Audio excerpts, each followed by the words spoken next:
বাসমতি চাল ভালোভাবে ধুয়ে নিয়ে 30 মিনিট জলে ভিজিয়ে রাখলাম। কড়াইতে দিয়ে দিলাম পর্যাপ্ত পরিমাণে জল, এতে গোটা গরম মশলা তেজপাতা দিলাম, দিয়ে দিলাম সামান্য ফুড কালার ও সামান্য একটু লবণ। ফুটে গেলে এর মধ্যে জল ঝরিয়ে রাখা চাল দিয়ে দিলাম।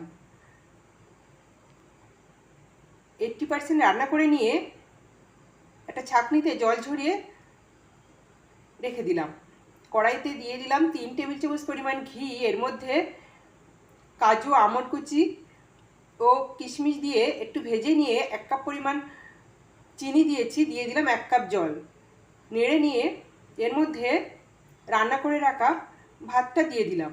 উল্টে পাল্টে নেড়ে নিয়ে ঢাকা দিয়ে গ্যাসের ফ্লেম কমিয়ে 15 মিনিট রান্না করে নিয়েছি। মাঝখানে 2-1 বার ঢাকা খুলে নেড়ে দিতে হবে।